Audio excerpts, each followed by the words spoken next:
What if death was not the end but the beginning of a new encounter? Imagine. You close your eyes for the last time in this world.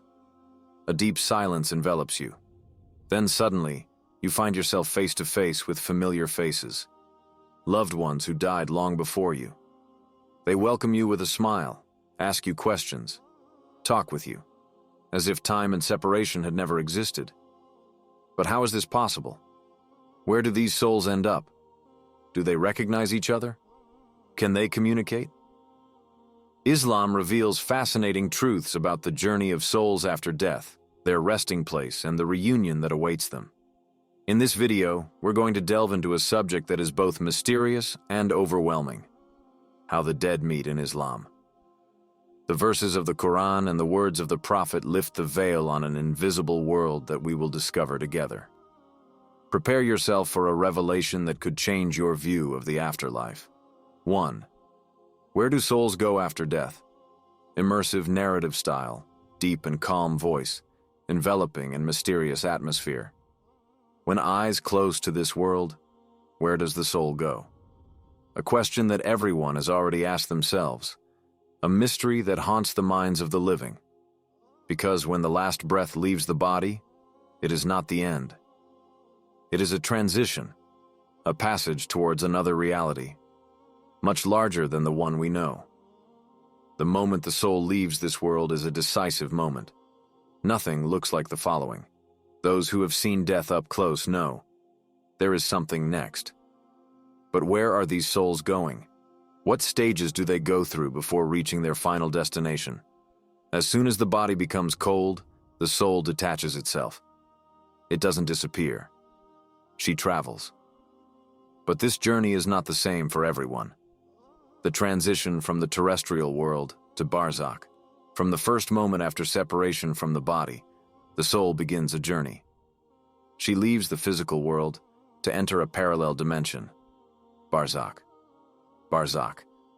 A word full of mystery, an invisible kingdom where souls await the ultimate moment of awakening. It is said to be a barrier, an intermediate space between this world and the afterlife. A place where some souls enjoy serenity, while others experience the anxiety of an uncertain future. The soul of the believer is carried gently, like a feather lifted by a light wind. She is welcomed and accompanied to a place of rest. It is said that the souls of the righteous rise, joining an assembly where they exchange, where they recognize each other, where they rejoice in each other. But for the soul of one who has turned his back on the truth, the passage is quite different. It is torn off brutally, like a thorn tearing the flesh. Her journey is marked by fear, darkness, and the weight of what she left behind. The world of souls, a place of waiting. Once in Barzakh, the soul does not return to this world. She is cut off from earthly reality, but she is not inactive. This is where she waits, in a dimension where time no longer has the same meaning. Some souls rest and calm down, receiving news from those who join them. They live as in a peaceful dream, illuminated by what they have sown on earth. Other souls, on the other hand, feel the weight of their own abandonment. They find neither respite nor consolation, locked in a solitude that no one can break. And while the living continue their lives, the souls of Barzakh observe, listen, and wait. Because the time will come when they will all have to stand up. 2. Do the souls of believers meet? Interactive and immersive style, engaging and curious voice, mystical and intriguing atmosphere. Have you ever imagined what happens when two souls meet again after death? When the soul of a newly deceased person leaves their body, what happens? Does it rise alone, in infinite silence? Or does she find those who came before her? It is reported that the souls of believers are not abandoned in the darkness of Barzakh. They meet again. They exchange. They recognize each other. But how does this happen? A gathering of souls. As soon as a soul leaves this world, it is welcomed into the invisible. An assembly awaits him. A circle of souls forms around her, curious, impatient to hear news about life here below. Who stayed after you? They ask. How's so-and-so? What do our loved ones do? The souls of the righteous share news, rejoice together in the good deeds of those who remained on earth. It's a reunion, a moment of reunion. They talk about the past, their earthly lives, and the future that awaits them. But be careful. Not all souls are invited to this assembly. A divided world. Who is found and who is forgotten? Barzakh is a world where not all souls have the same experience. Only those who followed the light are gathered in brotherhood and peace. The souls of believers form a community that transcends death. They are not scattered into oblivion. On the other hand, the souls of the unjust, of those who rebel against the truth, are isolated.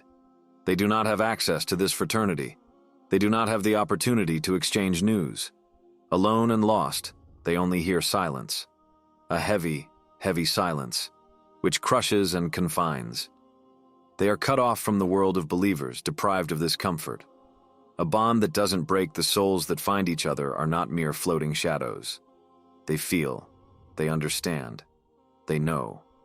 When the soul of a deceased person arrives among them, they sense whether this soul brings peace or whether it is laden with regrets. Those who have walked together in faith will meet again after death, like two long-lost friends. Their bond is not broken, but this bond does not depend on blood. It depends on actions, the heart, and righteousness. Because in the world of souls, only those who have loved the truth find themselves in the light. 3. The reunion of souls in the afterlife. Visual and symbolic style, impactful images, poetic and immersive narration, etc. The screen lights up with a soft glow.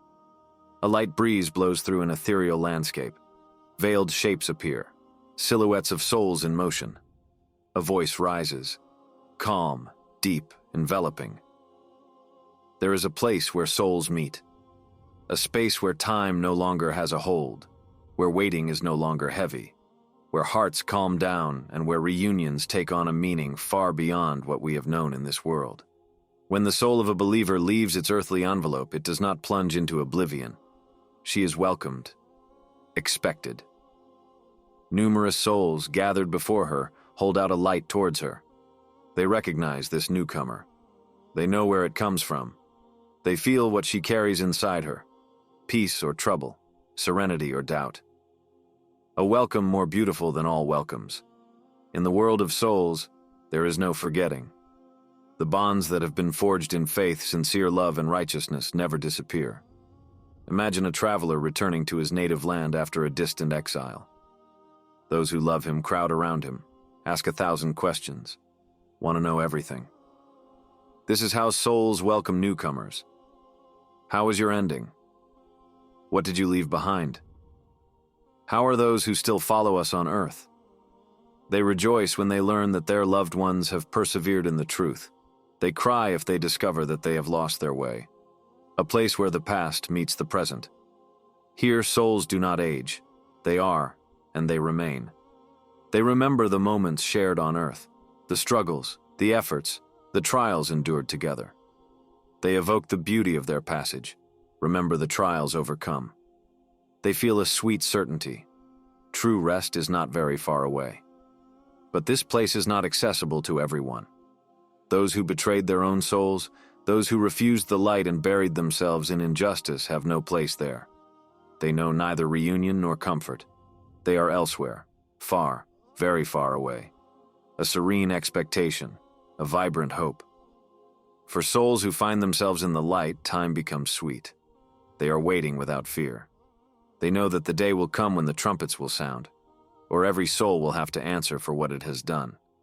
But here, in this space in between, they find peace.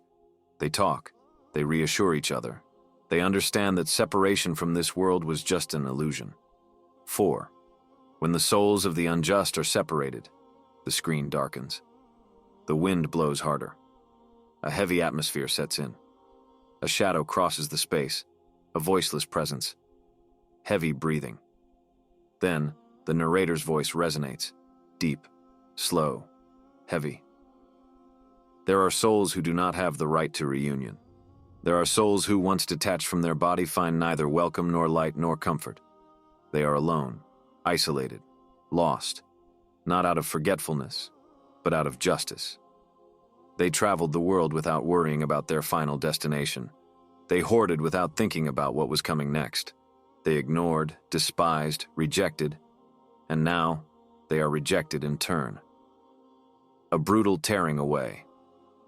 When the soul of the believer leaves this world, it is raised in peace. But when the soul of the unjust is taken, it is torn out like a thorn caught in the flesh. A darkness surrounds him. A weight crushes him. An infinite void opens beneath her. She tries to hold on to what she has known, but everything escapes her. The familiar faces are no longer there to welcome him. No soul is waiting for him. No hand is extended. Barzakh. A place of isolation. The soul that has despised its creator is locked in a solitude that nothing can break. Where believers gather, the unrighteous are scattered. Where the righteous exchange news, the ungodly are silenced. They no longer have access to the living. Their loved ones, whom they thought belonged to them, are now beyond their reach. Their power, their wealth, their arrogance, everything fades away, and now they can only wait. Wait in anguish, wait in fear, a loneliness heavier than death. There is no light there. There are no friendly voices. There is only the murmur of their own regrets, which echoes endlessly. They would like to talk. They would like to beg. But no sound comes from their souls. Their fate is sealed. They can't go back. They can no longer change what has been done. A weight that weighs like an eternity. Time for them no longer advances. Every moment is an eternity of doubt, anguish, and loneliness. They know that the day will come. The day when everything will be revealed. The day when nothing can be hidden anymore. And when they are finally called to stand up, they will not end up with the righteous. They will not be among those who welcome each other with love and hope. Non, they will be alone, as they always have been. 5. What does this reality teach us? We have just gone through an invisible journey, that of souls after death. We have seen the light of the righteous and the shadow of the unrighteous. We understood that death is not an end, but a passage, an unveiling. But now, one question remains. What do we do with this knowledge? A truth that we all carry within us. It doesn't matter where we come from, who we are, how many years we live. We will all go there. One day we too will leave this earth. One day our eyes will close to this world to open to a reality that we have ignored for too long. We now know that the souls of believers are found in the light. We also know that the souls of the unjust are doomed to oblivion and isolation. But this fate is not arbitrary. It depends on the choices we make here now. The time to act is today. As long as our soul is still attached to this body, we have the power to choose. The power to act, to rectify, to build. We still have time to prepare for this meeting that awaits us on the other side. It is not enough to hope. It is not enough to believe in a bright future after death. We have to build it. Every action we do here on earth will have a consequence there. Every word spoken, every gesture made, every intention held will shape the world we will be in after our last breath. A bond that doesn't break those we have loved and lost. Those we left behind. We will find them. But in what light? In which assembly will we be welcomed?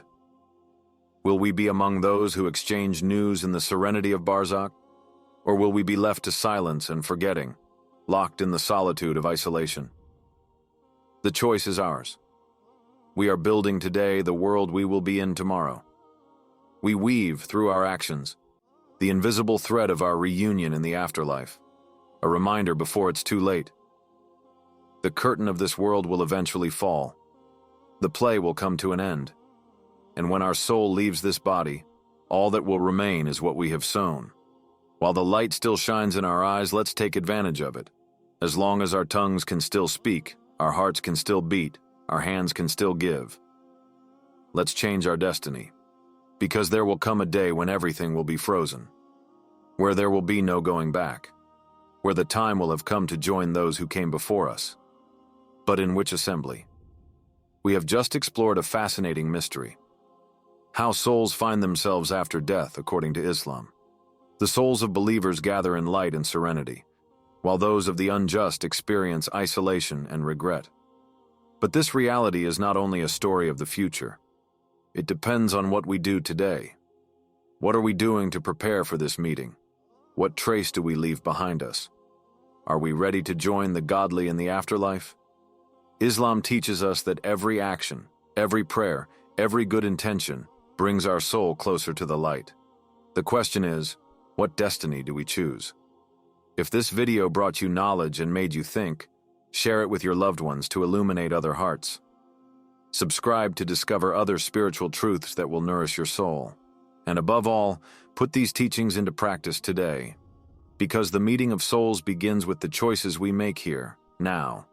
May the peace and mercy of Allah be upon you.